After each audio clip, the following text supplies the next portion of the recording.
In 2002, the future of Pokemon was uncertain. Despite every facet of the franchise still being wildly successful, the games, the anime, the films, and the trading card game, that success was waning. Pokemon was not as popular as it had been a few years prior, and rivaling franchises, namely Yu-Gi-Oh!, threatened to dethrone it as the premier source of funny little guys for children ages 5 to 12. Everyone was convinced Pokemania had run its course. After 2 tremendously successful generations of games, 4 movies, the anime, the TCG, there was absolutely no shot Pokemon could maintain this hype. It would go down in history as a fad, and be spoken of in the same breath as Pogs, Beanie Babies, and Pet Rocks. There's a silly New York Times article from 2001 which draws parallels between the dot-com bubble and Pokemania, stating how kids' Pokemon cards being worthless after the fad passed was no different than the Nasdaq taking a nosedive that same year. In that article, first edition base set Charizards are valued at $100, down from their peak of $375. That's a downright steal if you ask me. Kids had their fun, investors made their money, and the public seemed ready to move on to the next big thing, Yu-Gi-Oh! In a 2002 CNN article, Al Kahn, the then CEO of 4Kids Entertainment, spoke of this transition, this passing of the guard as it were. Kahn was in charge of licensing the Pokemon brand in the mid-90s, bringing the series stateside. He estimates Pokemon raked in $15 billion worldwide during its 4-year peak. He hopes for a similar run with Yu-Gi-Oh! Kahn cited industry estimates that put year-to-date sales of Yu-Gi-Oh! At $500 million,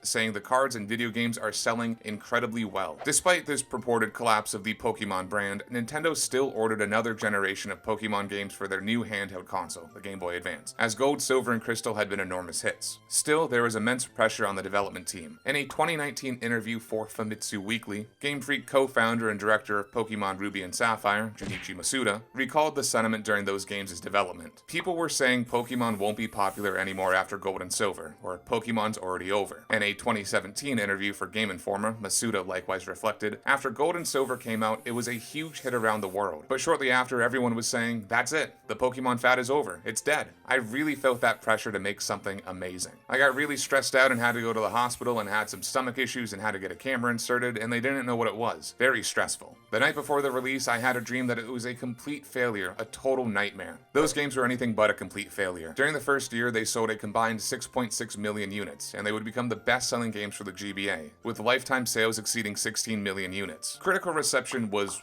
warm. These weren't masterpieces, but they were still enjoyable ROMs in a familiar format. The largest criticisms were aimed at the graphics. They weren't as visually polished or impressive as its contemporaries. Critics mentioned these similarities to prior entries, but lauded the new mechanics which added depth to the gameplay. The consensus essentially came down to, these are Pokemon games. If you like them, you'll like these. If you don't, you won't. 2 years later, an updated version of Ruby and Sapphire would be released, Pokemon Emerald, in the same way that Crystal updated Gold and Silver and Yellow updated Red and Blue. Also a massive success, Emerald would go on to sell an additional 7 million lifetime units. Pokemon Ruby and Sapphire helped bridge the series from a fad whose permanence was questioned to the pillar of pop culture we know it to be today. Pokemania may have been over, but the Pokemon brand was here to stay. 12 years after Ruby and Sapphire launched in Japan, remakes of the games, Omega Ruby and Alpha Sapphire, were released. Today we're going to take a look back at the hoenn games, Ruby, Sapphire, and Emerald, to see how they continue to develop the series, and look at Omega Ruby and Alpha Sapphire to gauge how well they reimagine the classics. For my purposes, I played Pokemon Emerald to experience the additional content, and Alpha Sapphire just because I like Kyogre more. Ruby and Sapphire's largest success stems from, ironically,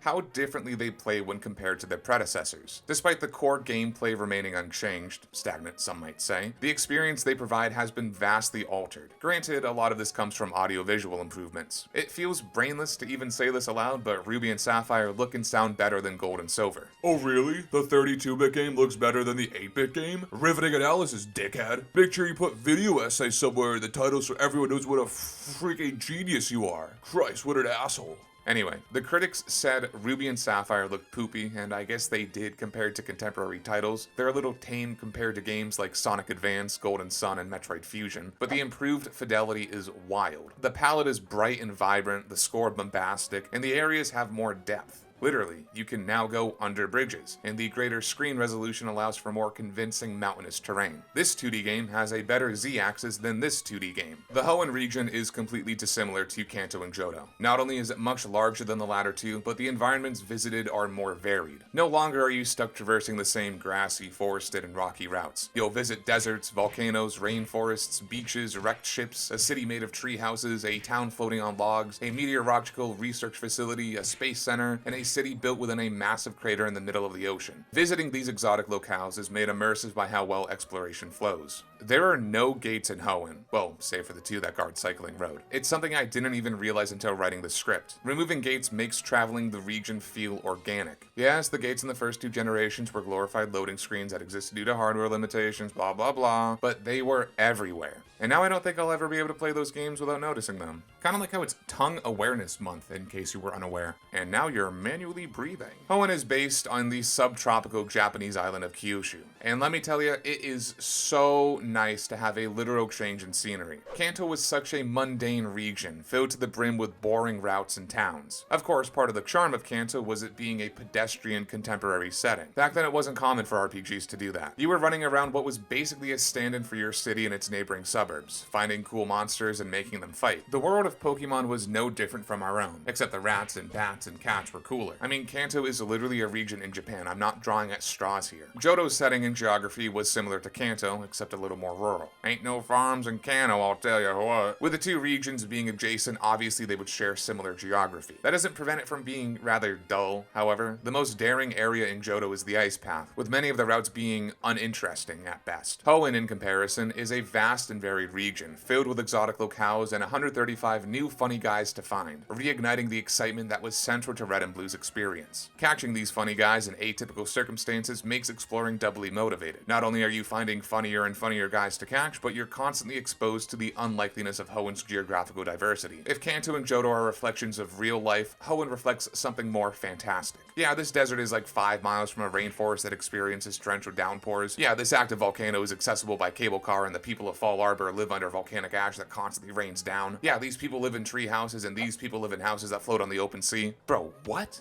Ruby and Sapphire are also the first games with a narrative that's pretty alright. Neither of the previous generations really had a story. You want to become the strongest trainer of all time and catch all the Pokemon, but there's also like Team Rocket who kinda gets in your way. They aren't like actively harming or threatening you or anything, it's more like their activities impede on your ability to challenge the region's gyms, so you beat them up out of necessity. Team Rocket doesn't even have a plan in Red and Blue, they're just organized crime. You eliminate Kanto's mafia problem, well, Yakuza I guess, because they got in your way. You kill Tony Soprano's pet kangaroo so hard that he quits the game, all because he cock-blocked you from cockfighting. Gold and Silver see Team Rocket try to bring back Tony Soprano, but it's a weak plot hook at best. Red and Blue built up the gang to make them properly intimidating, but Gold and Silver barely devote any screen time to them, so when you finally have to deal with them, it's a drag because you know the game itself doesn't really care. Every time I get to Mahogany Town and have to go through the Rocket Hideout and Radio Tower, I feel my stomach drop. Teams Magma and Aqua, Ruby and Sapphire's respective equivalent of Team Rocket, are simply more compelling villains. Instead of the mob, they're environmental terrorists, who are straight up going to destroy the world to revert it back to its natural state. Team Aqua wants to replace all land with water and then have the world operate on like, I don't know, seasteads or something. Shameless plug for the best video I've ever made, by the way. Also shameless plug for you to subscribe and maybe check out my Patreon. A lot of kind of nifty stuff over there if that's your thing. Team Magma wants to replace all water with land to devalue seaside properties or something. Maybe create more space for golf courses, something sinister like that. I wonder what Maxie's handicap is. There being an overarching plan for the teams to accomplish gives more weight to their actions, and consequently more weight to you defeating them. While the teams still serve as roadblocks that prevent you from challenging gyms, it's an actual story this time, not a bunch of schemes you're stopping. The best part of the story is how the boxed legendaries, Groudon and Kyogre, are integrated. To accomplish their goals, Team Magma is trying to revive Groudon, and Team Aqua, Kyogre. During the climax, they actually succeed in their ambition, but the creature is too powerful and it's up to the player to defeat or capture them to save the world. Kinda reminds me of that Lovecraft quote. Do not call up that which you cannot put down.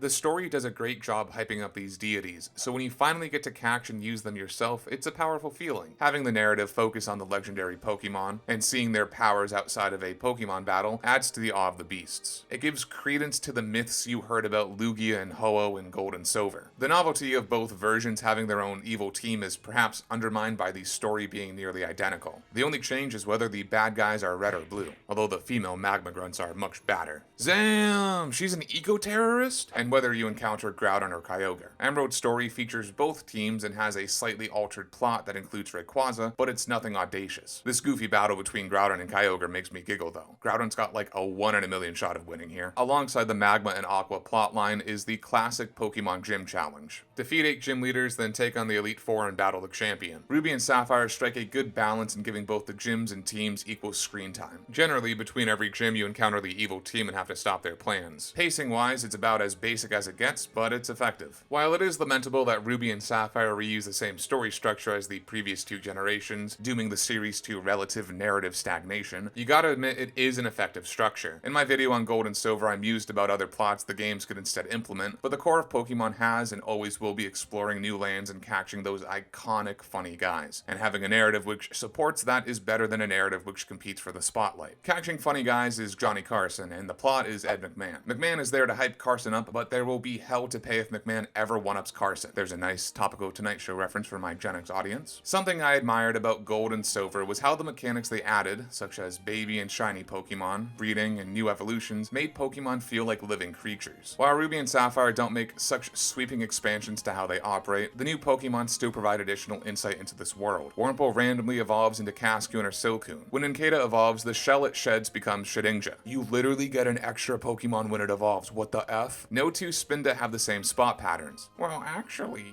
Castform changes form depending on the weather. Feebas only evolves when it's beautiful enough. It can also only be caught on 6 specific tiles on Route 119. Wynaut and Azurill are the baby forms of Johto Pokemon. Deoxys is an alien, and the form it takes depends on the literal game it is in. It's awesome to see what unique mechanics and lore are given to otherwise unremarkable Pokemon. A variety of improvements, both mechanical and quality of life, make the minute-to-minute gameplay of Ruby and Sapphire smoother than previous entries. Running shoes let you move faster. All 386 Pokemon now have unique menu sprites. Back in Generation 2, it was only 20. The Pokemon storage system was upgraded to show every Pokemon in any given box, the interface that persists to current Pokemon games. You don't need to save the game when switching boxes, and you can actually catch a Pokemon even if the current box is full, fixing one of the most frustrating aspects of the first 2 generations. Still frustrating is the storage in your bag, which limits you to 30 general items. This is 10 more than in Gold and Silver, and berries were given their own separate pockets so they don't contribute to that 30, but it's tedious to find an item you can't pick up, go through your bag, find an item to use or discard, and then finally pick it up. Double battles were introduced, where Pokemon fight 2 on 2. Ruby and Sapphire don't have too many of these in the main game, but Emerald adds a lot more. I like them, they're more strategic,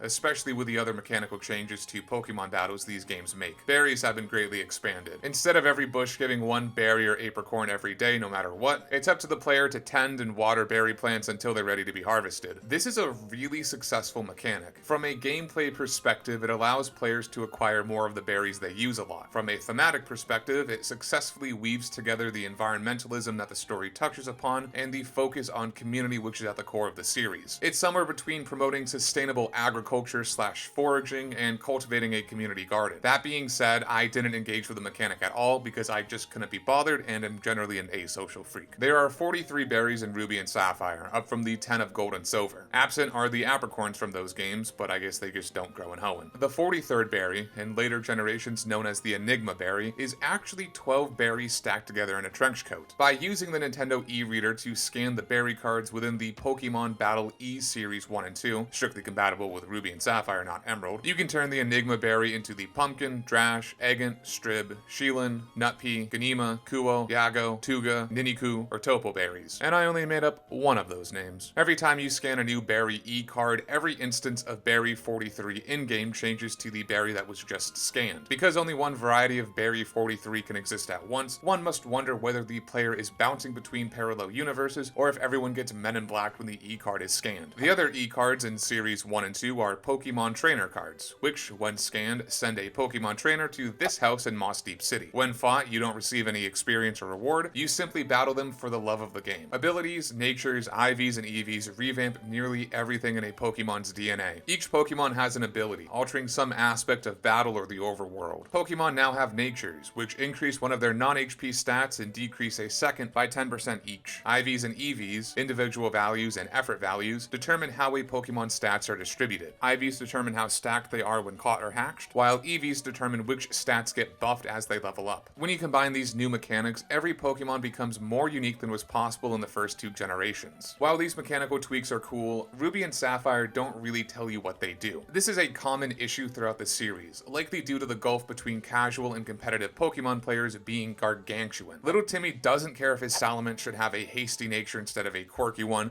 or that he totally screwed up by maxing out its HP and defense EVs. That guy is just spamming Dragon Claw anyway. The games will only tell you if your Pokemon have maxed out EVs, a ballpark estimate of how good their IVs are, and what stat their highest IV is in. But what do natures do? Your guess is as good as mine. Unfortunately, fully revamping how Pokemon stats are calculated came with a pretty nasty side effect. You can't bring your Pokemon from Gold and Silver to Ruby and Sapphire. The genetic makeup of Pokemon changed too drastically and it just doesn't work. This incompatibility resulted in the original deck set. When they launched, there were 184 unobtainable Pokemon in Ruby and Sapphire. Data still existed for them in-game, unlike the deck set that Sword and Shield created in Generation 8, so you could still cheat them in with a Game Shark, but it wasn't until the releases of Fire Red, Leaf Green, and Emerald that all 386 Pokemon could be legally obtained. There's a reason the box art for Ruby and Sapphire dropped the "Gotta catch 'em all" tagline. Pretty wacky. Contests are a new addition to these games, providing uses for your Pokemon that can't fight to save their lives. Essentially dog shows, they're a fun little aside with intricate mechanics. You feed your Pokemon Pokeblocks made from berries in a multiplayer minigame to make them look cool, beautiful, clever, tough, or cute, then have them use their attacks, which are all sorted into those 5 categories, to wow the crowd and win their hearts. For your efforts, you get ribbons to adorn your pageant darlings with. I never really gelled with Pokemon contests, just not my speed, but they offer a nice perspective into the non-violent exploitation of Pokemon. The one overlap between the contests and regular Pokemon battles is that Feebas won't evolve into Milotic if it isn't beautiful enough. No evolution for Uggos. The Trainer Tower, exclusive to Emerald, is a battle facility with an emphasis on speed. Items are permitted, and there's even a Pokemon Center by the entrance that can be used at any point throughout the trial. The e-reader can change the facility's layout by scanning the Pokemon Battle E Emerald cards, but these were exclusive to the Japanese version. Because the e-reader floundered in the West, these cards were never released outside of Japan, and thus the international version of the Trainer Hill provides more content than the default Japanese version. The Battle Frontier, also exclusive to Emerald, offers 7 unique facilities that provide interesting spins on the traditional Pokemon battles. It's unlocked after beating the champion and exists on a private island owned by this guy Scott. Those of you with double-digit IQs might be thinking, yo, Epstein's Island but for cockfighting? But I assure you, Scott would be offended if, wait, what the The only facilities I really like are the Battle Tower, Battle Dome, and Battle Pike. I find the Battle Arena bottlenecks your planning, and the Battle Factory's rentals are unsatisfactory quacks, and the Battle Pyramid is dispiriting, and the Battle Palace is muddied by your buddies being dummies, and the Tweedlebeetle Puddle Paddle battle is when Tweedlebeetles battle with paddles in a puddle. Anyway, the Battle Frontier nicely expands upon the Battle Tower present in Crystal and Ruby and Sapphire. Having different rule sets to battle under unique conditions and circumstances effectively demonstrates how the very concept of a Pokemon battle is not static, and like any sport or game, is constantly being altered. Double battles likewise support this. For all the improvements and innovations Ruby and Sapphire make to Gold and Silver, there are a couple of downgrades which shows progress is not always linear. There are no longer days of the week or the morning time of day. There are still time-based events in the game, but they only rely on it being day or night. The lighting doesn't change between day and night either, which is just kinda lame. Gold and Silver didn't do much with the days of the week mechanic, but it did breathe life into Johto. Same with the morning time of day. Time in Ruby and Sapphire is mainly used for growing berries in the Shoal Cave, whose tide changes every 6 hours. The introduction of the Acro Bike, while allowing for additional optional areas on route,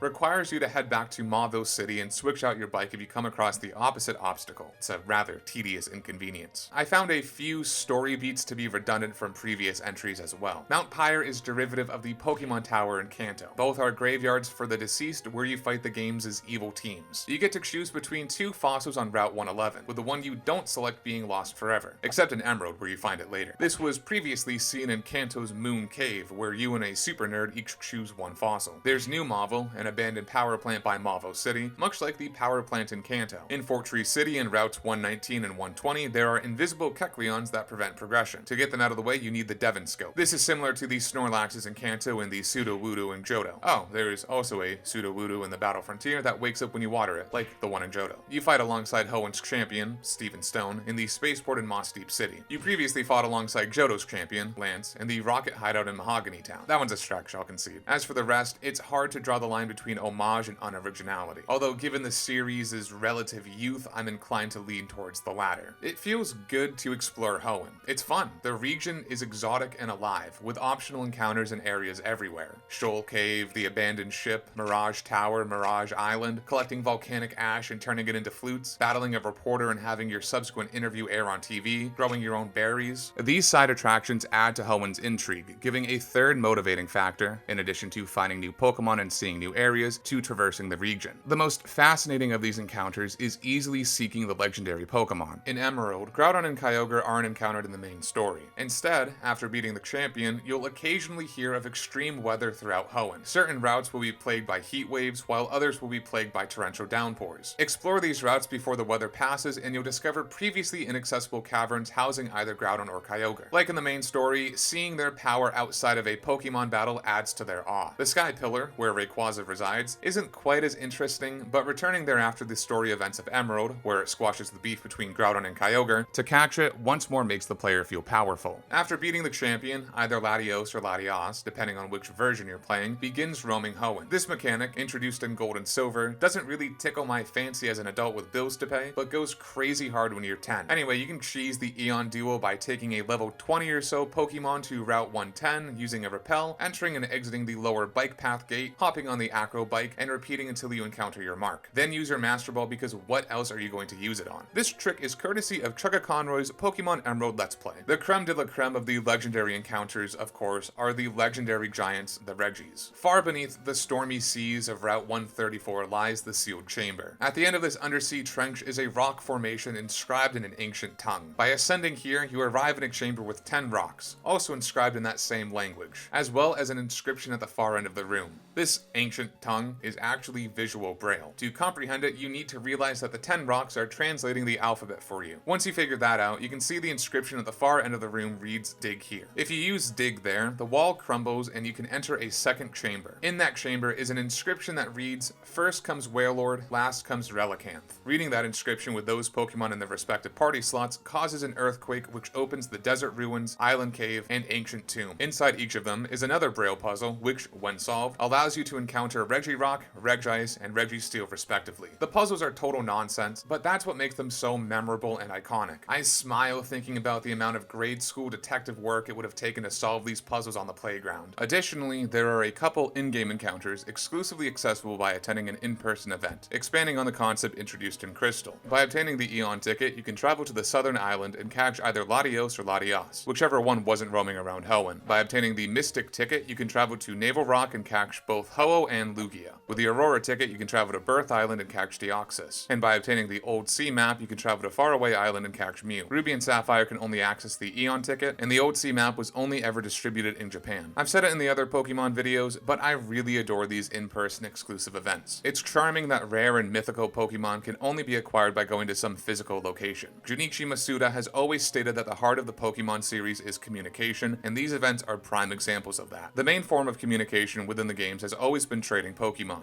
Completing the greatest compendium of fauna and sentient flora in the world would obviously be more than a one-person job. Whether it be obtaining the other starter Pokemon, evolving Haunter or Machoke, or catching the version-exclusive Pokemon, completing the Pokédex is a team effort. Ruby and Sapphire expand this communication, allowing up to 4 players to connect all at once, thanks to the GBA. This lets 4 players duke it out in a double battle, strut it out in a Pokemon contest, whip out some wicked powerful Pokeblocks. By far the biggest change to communication is the addition of mixing records, which shares your achievements with your friends and, most prominently, transfers secret bases between games. Secret bases are created by using the move Secret Power on suspicious environmental objects and can be decorated. It's a fun expansion of the mechanic from Gold and Silver, and being able to see where your pals decided to place their base is neat. It's like visiting a buddy's town in Animal Crossing. With all this in mind, the original use case for communication, trading Pokemon, is sidelined. In Ruby and Sapphire, there are 8 version-exclusive Pokemon, in addition to the starters and the fossil in Mirage Tower, of which you can only obtain 1. Emerald reduces this to 7 and allows you to obtain both fossils. The one trade-exclusive Pokemon introduced in Hoenn is Clamperl, which evolves into Huntail or Gorobis when traded. Emerald also allows you to catch a whole slew of Kanto and Johto Pokemon in the post-game, but I'm not counting those. With fewer required trades, a more fantastic world to explore, and a greater focus on narrative, the overall overall single-player experience is smoother. A smaller emphasis on communication makes the player feel like they're missing out on less. The core of the series is still communication, and these games experiment with what that means. It doesn't have to just be trading. Ruby and Sapphire continue to flesh out the world of Pokemon in a similar way to Gold and Silver. At the same time, a subtle shift in focus can be seen within the games. With the impossibility of completing the Pokédex that plagues Ruby and Sapphire, the aim shifts from obsessively catching them all to catching the Pokemon you think look neat. The series can no longer rely on the dated gimmick that was once the foundation of its identity, and as such, Ruby and Sapphire seek to improve everything surrounding the acquisition of funny guys. The result of this is a more refined and curated experience. Everything is tighter, the narrative is prominent and well-paced. The areas you explore offer diverse sceneries and fun asides. Exploring an exotic land becomes almost as important as catching Pokemon in the first place. No matter what, Ruby and Sapphire succeeded as sequels and helped Pokemon beat the fad allegations.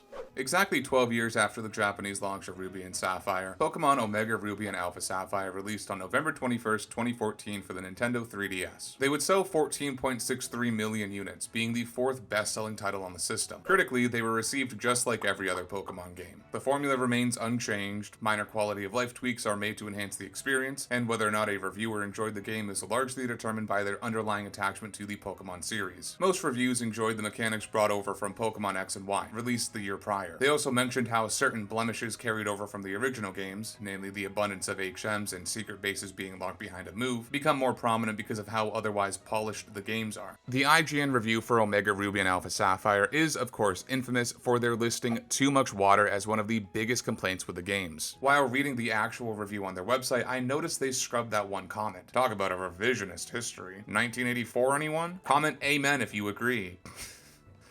Omega Ruby and Alpha Sapphire are both very faithful to their source material while still making enough changes to make the games feel fresh. Once again, it feels foolish to even mention, but the remakes look and sound better than the original games. Oh really? The games released 12 years and 2 console generations later look better? Nice analysis, dickhead. I'm gonna fucking kill you. The only issue I have with the new visual style of the games is that the camera is often a little too zoomed in, making the field of view a little narrow and claustrophobic. The cutscenes, however, are more cinematic. The moving camera provides drama to the riveting narrative. The one time this got on my nerves was when the Elite Four kept kicking my ass. I skipped every trainer between Fort Tree City and the Pokemon League and was underleveled somehow, and I had to watch their stupid door opening scene like a dozen times. Like, bro, you know me, just leave the key under the mat, please. I've been here before, your dog isn't gonna bite me, leave the door unlocked, come on. The story makes an effort to incorporate the Mega Evolution mechanic introduced in Pokemon X and Y, but it's rather slapdash. Teams Magma and Aqua use their respective orb to have Groudon or Kyogre undergo their Primal Reversion Mega Evolution to achieve their aims. After obtaining the 5th badge, the player and Steven are interrupted by one of the Eon duo, who beg them to help their counterpart. You're then flown to the Southern Island where you defeat Team Magma or Aqua and are gifted the other member of the Eon duo. They're holding their respective Mega Stone, and Steven gives you a Mega Bracelet to Mega Evolve them with. It's mega cool.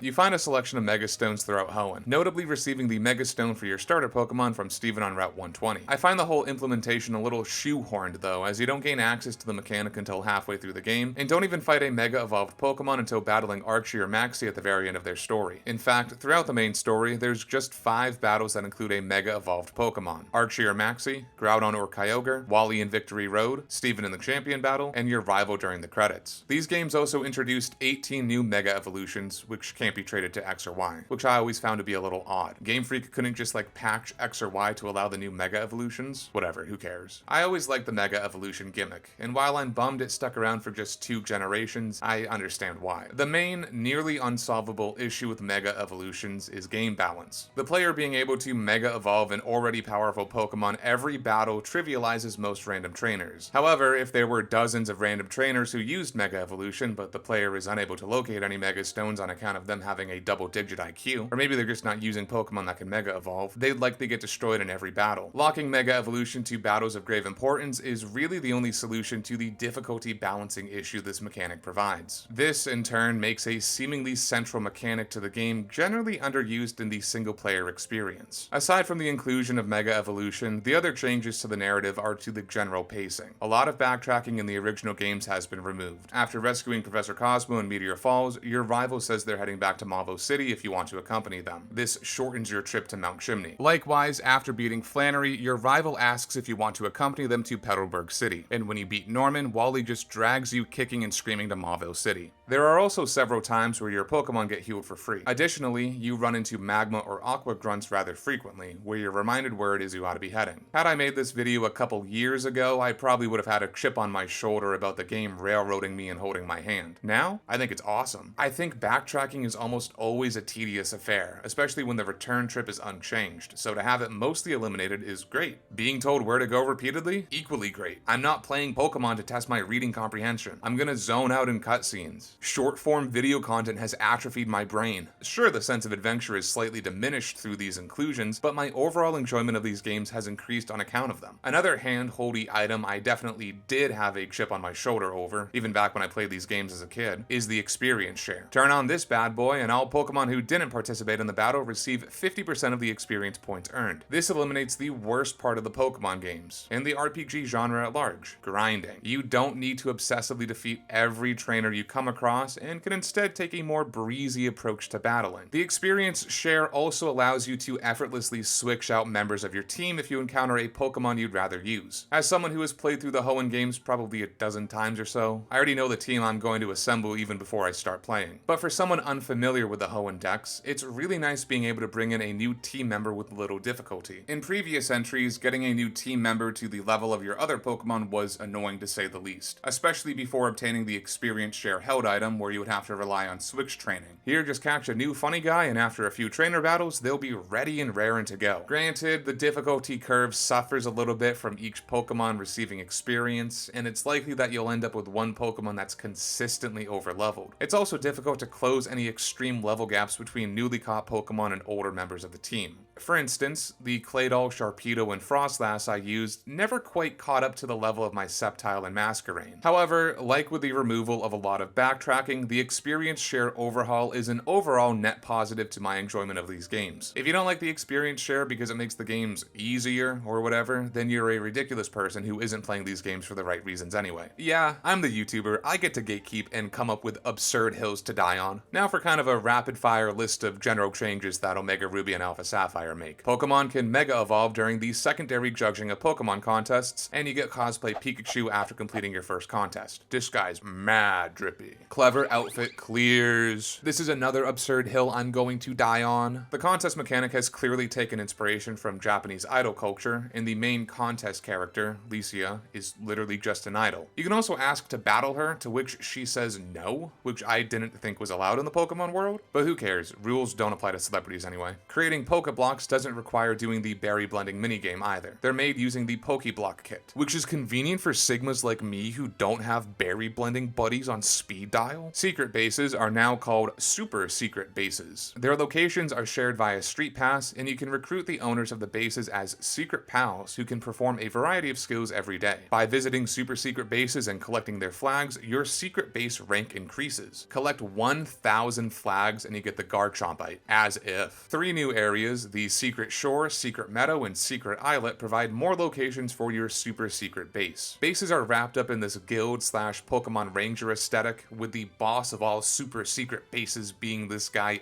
Rune. He's chill and actually battles you, unlike Licia. Like in the original games, this mechanic is neat, but I didn't engage with it at all. I'm a serious gamer who can't be bothered with such trifling side modes. Granite Cave doesn't require Flash to locate Steven. Instead, the pitch black areas are locked behind this mock bike ramp. Sea Mauville replaces the abandoned ship on Route 108. Originally used to extract resources from the sea, the project went under and Pokemon started living in its husk, so it was never demolished. After returning the scanner you can find here to Captain Stern, he'll give you the title or clear bell, and you can then encounter Ho-Oh or Lugia in Sea Mauville. There's also a Spirit Tomb here. Mauville City was totally revamped, being turned into a weird indoor apartment complex thing. There's a food court where you can battle trainers while waiting for your meal, a crooner's cafe, some move tutors that can teach starter Pokemon powerful moves, a battle institute, the inverse battle stop where type effectiveness is inverted, a mirror shop that switches the form of Tornadus, Thundurus, and Landorus, a ribbon shop, and a Pokemon massage parlor. The game corner has been shut down permanently, a testament to the sins of teaching kids about gambling. Although word on the street is that they're gonna put a sports bookie where the game corner used to be. This will increase tax revenue for Mauville City, allowing them to restart construction on New Mauville and not be a societal plague on on dudes in their 20s. The Safari Zone dropped the game element of it, and now just kinda acts like any old area where you can catch Pokemon. I guess it's like good to disincentivize big game hunting. I'm not saying there's a catching Tauros in the Fuchsia City Safari Zone to poaching African big game pipeline, but the Western Black Rhinoceros only went extinct after the first Pokemon games came out. Take that as you will. When Kyogre, Sharpedo, or Wailmer use Surf, you're actually shown riding them. Kinda nifty. There's a Moss Rock in Petalburg Woods, which allows Eevee to evolve into Leafeon. There's also a strong magnetic field in New Mauville, which allows Nosepass and Magneton to evolve. And there's an Ice Rock in Shoal Cave, which allows Eevee to evolve into Glaceon. Feebas can be encountered anywhere in Route 119, not only in 6 specific tiles. I did not realize that, so when my first fishing encounter on that route was a Feebas, I kinda thought I was that guy. Turns out I'm not really. It's interesting to see certain relics from this generation that never made it into later games in the series. There's Mega Evolutions, which I already mentioned, but there's also Horde encounters and triple and rotation battles. While Mega Evolutions would at least be present in Generation 7, Omega Ruby and Alpha Sapphire are the last games those 3 battle formats were present in. TMs can be used an infinite number of times, which I think is great. One of my favorite changes that Black and White made. I never really understood why they could only be used once anyway. Does the disc self-destruct after being played, Mission Impossible style? While you can still only have either the Mach or Acro Bike in Omega Ruby and Alpha Sapphire, if you speak with specific NPCs on Route 111, Route 119, and at the Battle Resort, Rydell of Rydell Cycles will gift you the other bike. It's kinda cool, but still annoying because they're 2 separate items and need to be used separately. The aforementioned Battle Resort replaces the Battle Frontier from Pokemon Emerald. I remember back in the day that this was the big drama surrounding these games. The fans' beloved Battle Frontier, 7 glorious facilities that I, your friend and humble narrator, don't really care for, was replaced by this mega stinky doo-doo Battle Maison. The Battle Maison is truly the bare minimum for post-game competitive battling side modes. You just keep battling until you lose. You can pick between single, double, triple, and rotation formats, but I never really engaged with this, even as a kid. Especially not with the team I assembled for this playthrough. It was so bad. No Riz, minimal aura. I love them though. I love this team, even if they were bad at battling. It was by far the worst naming convention I've ever come up with too. There's even a model battle tower on the island to taunt you with. The placard says construction of the Battle Frontier has begun too, which is kind of BM. There's kind of a lot of BM actually. You run into a Talon agent for Scott, who mentions finding a prospective Pike Queen. You run into an amnesiac looker who gives you an Audinite. The dude in front of the game corner says you don't need to know why it closed. So many legendary Pokemon are encountered in these weird portals and fought in this ugly arena that looks like a placeholder asset. Like, compare the ring you find Lugia in with the cool overworld models that the Regis have, and it really feels like a ripoff. There's just a lot of loose threads that leave the game feeling somewhat unfinished. With some more time in the oven, we probably would have gotten the full Battle Frontier and a little side quest involving Looker. Oh well, more Pokemon games for the money god, I suppose. After beating Steven and watching the credits, a cutscene plays detailing Norman's emotional unavailability and how bad a husband and father he is. This cutscene also establishes Omega Ruby and Alpha Sapphire's postgame, the Delta episode. I can't lie, I wasn't too terribly impressed with the Delta episode. Pokemon games aren't known for their narratives, so this 3-ish hour plot-driven story was pretty weak. A meteoroid is on a collision course with Hoenn. To prevent this cataclysmic event from occurring, Professor Cosmo, with the power of infinity energy that the Devon Corporation developed, which in turn is derived from the life force of Pokemon, plans to launch a rocket at the meteoroid, then use a device called the Link Cable to shift the meteoroid to another dimension. At the same time, Team Aqua or Magma is trying to explode the rocket because the power of the infinity energy within the rocket is even more powerful than the primal reversion of Groudon or Kyogre and will destroy the world like they want, or send it back to its natural state. I don't know, I wasn't really reading that closely. Also at the same time, this chick Zinnia, descended from the Draconid people, is trying to summon Rayquaza to take care of the meteoroid instead of dimensionally shifting it, lest it smash into a parallel universe Hoenn and kill everyone there. Oh, also Zinnia knew about the meteoroid before anyone else and told Team Aqua or Magma to summon Kyogre or Groudon because that would get Rayquaza's attention and then Rayquaza would destroy the meteoroid. And also the reason that Mega Evolution isn't in every game is because Omega Ruby and Alpha Sapphire actually take place in a parallel universe where Mega Evolution exists, and every other game not in Gen 6 and 7 takes place in a universe where Mega Evolution doesn't exist. Yeah, it's kind of a mess. The best part of the Delta episode is when you get to Sky Pillar and battle Rayquaza. The rest of it is just visiting places you've already seen, sitting through cutscenes, and battling easy trainers. You explore a part of Meteor Falls you likely haven't seen yet, which is kind of exciting, but nothing special. Catching Rayquaza, and subsequently using its Mega Form to totally crush Zinnia, is a pretty nice nice power fantasy, I have to admit. The final twist that Deoxys was inside the Meteoroid all along and being able to catch it blew my mind when I first played the game. This was the first time in the series you could catch a mythical Pokemon without needing to attend an event. Pretty sick. All in all, a pretty weak post-game with a nice showstopper conclusion. Lore and story are not this series' strength. And you know what? That's alright. You don't tune into The Tonight Show for Ed McMahon anyway. After encountering Groudon or Kyogre, Steven gives the player the Eon Flute, which lets you soar through the sky on Latios or Latias. This feature conveniently lets you fast travel without needing a Pokemon with Fly in your party. Perhaps not as convenient as possible, as you need to watch this cinematic every time you summon them. While soaring in the sky, you'll frequently encounter Mirage spots across Hoenn, denoted by this reddish sparkle. Every day, one randomly appears on the map. These are inhabited by Pokemon not typically found in Hoenn. Funny guys from Kanto, Johto, Sinnoh, Unova, and Kalos are all here. Other Mirage spots only appear when certain criteria are met, all of which contain legendary Pokemon. You can catch Uxie, Mesprit, Azolf, Cobalion, Verizon, Terrakion, Reshiram, Zekrom, Kyurem, Raikou, Entei. No amount of comments will make me change how I pronounce Entei. Suicune, Dialga, Palkia, Giratina, Tornadus, Thundurus, and Landorus. Every Pokemon whose name I just mispronounced was done on purpose. This is what we in the business refer to as camp.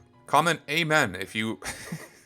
Be sure to comment amen if you like camp. This criteria ranges from your Pokemon having max EVs to max friendship to being level 100. Mirage spots manage to recreate the magic of exploring a new region, even for players who have played the original games. Despite me being pretty familiar with Hoenn, I was giddy every time I came across a new Mirage spot, because I never knew which deep cut Pokemon I was going to run into. Yeah, I know all these Pokemon, mostly. Who's this guy, Bilber? Was he a goddamn asshole? What the fuck is he doing? But seeing them when and where I'm not expecting them is exciting. And then when you encounter Crescent Isle, home to Cresselia, it really catches you off guard. Who would have thought you'd run into a legendary Pokemon on one of these random islands? And the song that plays in Mirage spots is so evocative of their mysterious nature. You're in unfamiliar, potentially uncharted lands, hunting these strange Pokemon, which is weird because, like, they're not even supposed to be around in the area. And I really dig the track.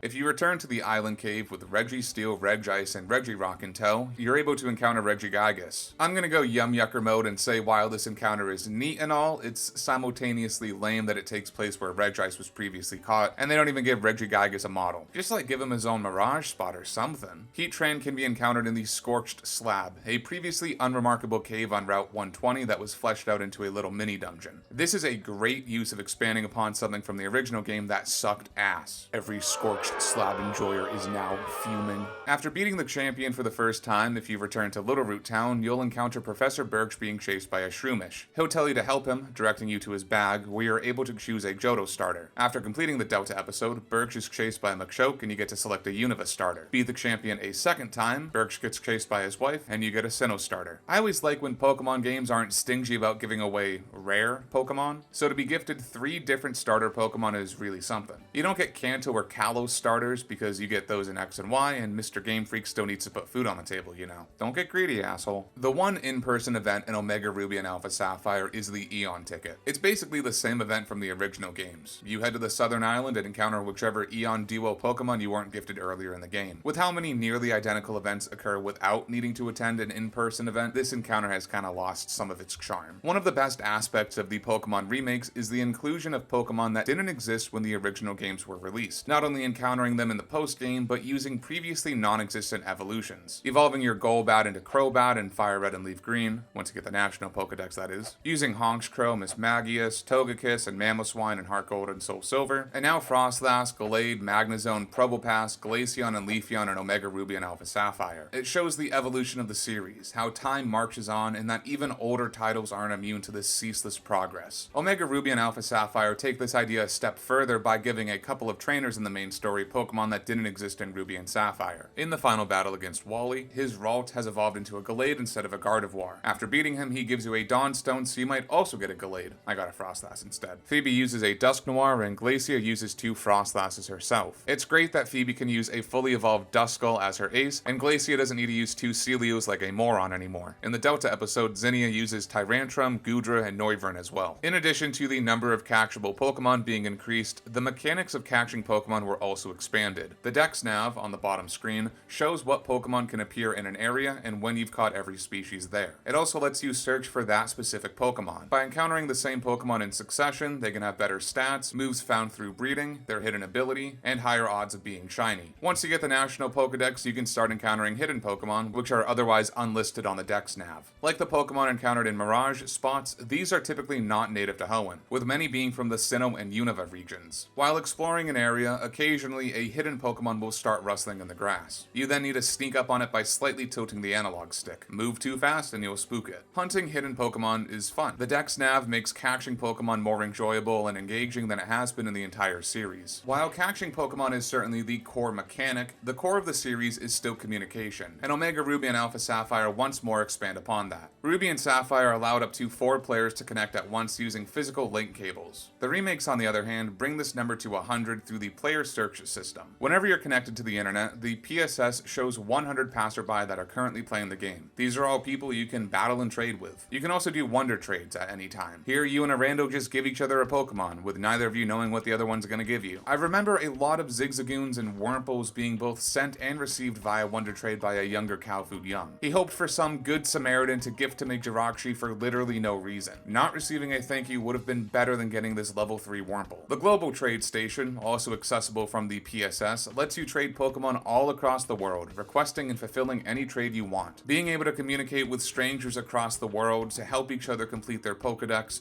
scrolling through hundreds of listings demanding a level 1 Arceus for their level 2 Starly, this is what Pokemon always wanted to be. By using the 3DS's Street Pass feature, you would share and receive super secret base locations and Mirage spots from folks you passed on the street. They would also share news with you, which could be viewed through the BuzzNav feature of your PokeNav Plus. It would tell you all about what others had been up to. 3DS Wi-Fi servers shut down on April 8th, 2024, so the PSS doesn't work anymore, but Street Pass still functions, so that's pretty gnarly. Playing Alpha Sapphire on my Apple 3DS, of course, precluded me from engaging with these features, which made the PSS rather haunting. Seeing this plaza deserted, where once hundreds of people gathered to exchange level 4 Poochyenas back and forth, it made me melancholy. It also made BuzzNav into a 24/7 glaze fest for my trainer. These news hosts would not shut up about me purchasing 10 super potions for 7,000 Poké-dollars. That's not a deal, I bought them at MSRP. Despite the online connectivity features of Omega Ruby and Alpha Sapphire being nothing more than a museum in the present, they represent 15 years of technological innovation being used to improve the communal feeling that lies at the heart of the Pokemon series. Ruby and Sapphire were monumental titles in the series' history, elevating the Pokemon brand from a flash-in-the-pan fad to a staple of pop culture. By cultivating the single-player experience of a community-focused product, the games stand on their own, independent of the gotta catch 'em all tagline that had previously defined the series. Hoenn was a much-needed change from Kanto and Johto, and while the narrative was still underbaked, exploring the region and encountering the new funny guys was done better than ever. The Battle Frontier presented a more serious look at Pokemon battles, and Pokemon contests offered another view into how these creatures are used by humans for entertainment. 12 years later, Omega Ruby and Alpha Sapphire presented a Hoenn that was familiar yet different. Mega Evolutions altered the narrative a smidge. Soaring in the Sky and the Delta episode provided much needed additional content. Without those, these games would have felt empty and pointless. As I've maintained in the other 2 Pokemon videos, a good remake needs to add on to what is already there, while altering what exists to a limited extent. Players familiar with the original games need something they haven't seen before, but developers need to be respectful of what already exists. The Hoenn that previously existed remains mostly unchanged, less Mauville City of course, and yet the Mirage spots prevent it from feeling stale. The Delta episode, while a little clunky and the story being nearly nonsensical, offers a new spin on encountering Rayquaza, and the conclusion of battling Deoxys is, again, show-stopping. The introduction of the Dex Nav and all the Pokemon that can be encountered in these games, 413 in total, 163 being Pokemon that didn't exist in the original games, allow the thrill of encountering Pokemon for the first time to be present, even in a region that's been even seen before. With Wi-Fi and Street Pass, players can communicate with each other in real time from all corners of the planet. The ability to share secret bases, perform wonder trades, and hear about other players' exploits on the BuzzNav all create a sense of community that was unheard of in Ruby and Sapphire. The only knock I have against this game is the Battle Frontier being replaced by the Battle Resort, which is why it's almost not quite perfect. Omega Ruby and Alpha Sapphire are beautiful remakes that respect their source material. They introduced a new generation of classic titles while streamlining a lot of the more archaic elements. And honestly, they're better than I remember. Alpha Sapphire was the last Pokemon game I played at launch. I played it a whole bunch, but always thought it was just kinda